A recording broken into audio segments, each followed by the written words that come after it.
নমস্কার সবাইকে। আমার গলাটা আজকে বড্ড ধরা। আসলে আগের দিন আপনাদেরকে বলেছি আমার ফ্যারাঞ্জাইটিসের একটু প্রবলেম রয়েছে গলায়। আপনারা আমার গলা শুনেই বুঝতে পারছেন যে গলাটা খুব বসে গেছে। তো আজকে অ্যাকচুয়ালি ওই সেই নো মেকআপ আর কি।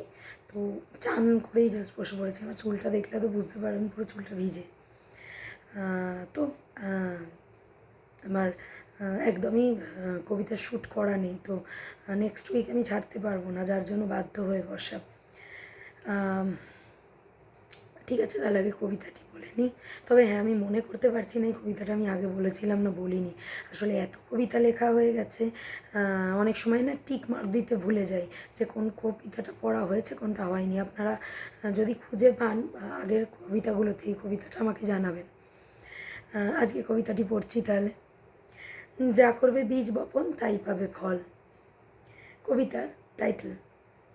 একটা কথা আছে জানো সকলে, একটা কথা আছে জানো সকলে, হে বৃক্ষ তোমার নাম কি ফলেন পরিচয়তে। এ কথা বোধ হয় মান্যতা পায় সবার মতে। ছোট বয়সে একটা বৃক্ষ যেমন বীজ থেকে হয় অঙ্কুরিত, ঠিক তেমন একজন নারীর গর্ভে ডিম থেকে অঙ্কুরিত হয়, বা বলতে পারেন হাত পা আরও অন্য অর্গানস তৈরি হয় একজন পূর্ণাঙ্গ মানুষে হয় রূপান্তরিত। তারপর পৃথিবীর আলো দেখে মাতৃপিতৃ স্নেহে হয়ে ওঠে বড়, যত্নে শিক্ষায় হয় পূর্ণবয়স্ক প্রাপ্ত মনস্ক মানুষ। ঠিক তেমনি একটি গাছ বড় হওয়ার মুহূর্তে তার মধ্যে সব লক্ষণ ধরা পড়ে। সে বড় হয়ে কীরূপ পাবে, তেমনি মানুষেরও ওইভাবেই তৈরি হয় হুঁশ। তারপর গাছ দেয় ফল অথবা ফুল, তাতে প্রকাশ পায় তার পরিচয়। মানুষের ক্ষেত্রেও ঠিক এমনটাই হয়, যা করবে বীজ বপন তাই পাবে ফল। বাচ্চা হলো এক তাল মাটি, যাতে তাকে তুমি যে পাত্রে বা মোল্ডে রাখবে সেও তার আকার নেবে, ঠিক যেমন করে জল। এখন যেসব সন্তান তার বাবা মাকে দেয় কষ্ট, করে অসম্মান, তার ঝুলিতেও বৃদ্ধ বয়সে ভগবান সমকর্মফল করেন দান। এই বীজ মানুষ তুমিই করেছো বপন, মা বাবার নেই ঘরে জায়গা, আজ তাদের পাঠাও বৃদ্ধাশ্রম। আর না হলে ফেলে রাখো একা, কারো তিরস্কার আবার কখনো প্রহার জোটে তার কপালে, কারণ তখন নতুন আত্মীয় কুটুম্ব বাড়ি হয় তার পরম আপন।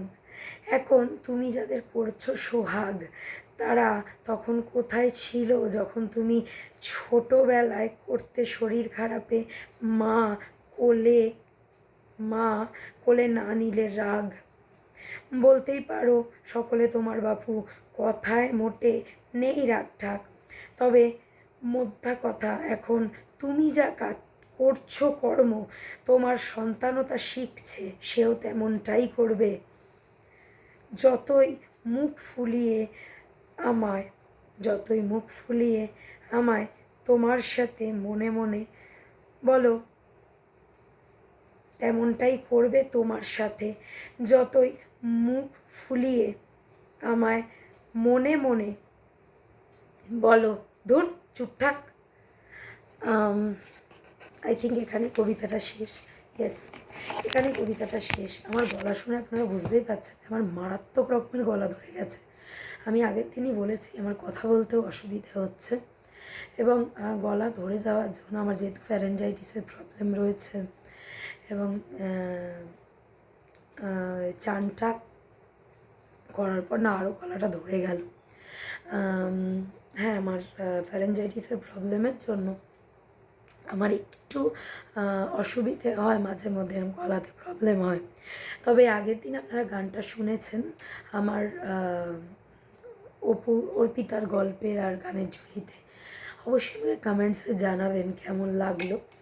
আর আজকে আমি একটা আমার জীবনের অভিজ্ঞতার কথা বলবো, আপনারা শুনে দয়া করে বলবেন যে কেমন লাগলো। আর একটা কথা বলতে ভুলে ভুলে যাব, আগে বলে নিই। দেখুন, আমার চশমা স্পেকটিক্যালটাতে দূরের পাওয়ার, আমার কাছের পাওয়ার নয়, তাই পড়তে গিয়ে না আমার ভুল হয়ে যাচ্ছিলো, মানে আমি দেখতে পাচ্ছিলাম না চশমা দিয়ে, একটু অস্পষ্ট, মানে এটা হয় না, দূরের চশমা যেহেতু, কাছে পড়লে একটা প্রবলেম হয়, যেহেতু ডক্টর বলেছে তাই আমাকে পড়ে থাকতে হচ্ছে। এবার আজকে আমি আর ওই জন্য গল্পের বই দেখে পড়ার রিস্কটা নিলাম না। আমি আমার জায়গার শর্টেজের জন্য আমি মানে মোবাইলে আর কি মানে জায়গা একদমই নেই। তো সেই কারণে আমাকে একটা কি দুটো করে এক এক সপ্তাহের করে এখন থেকে হয়তো শ্যুট করতে হবে। তো এইভাবে আমি শ্যুট করবো। কখনো কখনো ইচ্ছে হলে মেকআপ করি, না হলে ম্যাক্সিমাম আমি এভাবেই বসে পড়ি। আপনারা অবশ্যই জানাবেন, ওই যে আগে বলেছিলাম বিনা মেকআপে কীরকম লাগে, ভূত পেতনির মতো কি না। আজকে তো আরও লাগতে পারে, কারণ চান করে আমি ভিজে চুল নিয়েই বসে পড়েছি। যাকে বেশি কথা বাড়াবো না, শুধু বলবো আমার চ্যানেলটি ভালো লাগলে তাহলে সাবস্ক্রাইব করতে ভুলবেন না, পাশে থাকা নোটিফিকেশন বেল আইকনটি হিট করে দিতে ভুলবেন না, আর বাকি চ্যানেলগুলো এবং পেজেসগুলো ফলো করতে ভুলবেন না, যেটা অপুস পোয়েটিক ফ্লেভার্স এই চ্যানেল এবং সেম নামে পেজ। এবং আপনারা বেশি বেশি করে আমাকে প্লিজ একটু কবিতার বিষয়বস্তু সাজেস্ট করুন কমেন্টে, এবং করার সময় আপনার নাম এবং কোথা থেকে বলছেন সেটি অবশ্যই বলবেন, আমি যাতে নামটি নিতে পারি, কারণ বিষয়বস্তু খুঁজে পাচ্ছি না, যার জন্য এখন আমাকে আবার লিখতে হবে প্রচুর কবিতা। হয়ে গেছে বলা, বাট এখন আবার কবিতার শর্টেজ হয়ে গেছে, বলতে বলতে বলতে বলতে এবার আমাকে আবার কবিতা শ্যুট করতে হবে। তার জন্য আমার লেখাটা জরুরি, লিখতে হবে, বিষয়বস্তু চাইছি সেই জন্য। আর আরেকটা কথা, আমার আরেকটি চ্যানেল, তার নাম হচ্ছে অ্যাভিয়ান্স এভিনিউ, আপনারা জানেন, সেম নামে পেজ রয়েছে, এবং আরেকটি হচ্ছে অর্পিতার গল্পের এবং গানের ঝুলি, এবং পেজের নাম হচ্ছে অর্পিতার গল্পের ঝুলি। আর একটা হচ্ছে ক্রিয়েটিভ অর্পিতা পেজ, ওখানেও আমি গত সপ্তাহে যে গানের ভিডিওটি বানিয়েছিলাম, পোস্ট করেছিলাম, আপনারা ওখানে কমেন্টস করে জানাবেন যে আমি কথাগুলো সঠিক বলেছি না কি বেঠিক বলেছি, এবং গানের ইম্প্রোভাইজেশন বা আমার গলাতে সুর আছে না নেই, বুঝতেই পাচ্ছেন গলার ক্র্যাকল ভয়েসটার রহস্য। তো আজকের জন্য টাটা, আমি একটা পরবর্তীতে একটা আমার জীবনের ঘটনা বলবো, এটা আমার অর্পিতার গল্পের এবং গানের ঝুলি এবং অর্পিতার গল্পের ঝুলি পেজের জন্য এবং চ্যানেলের জন্য। আজকের জন্য টাটা।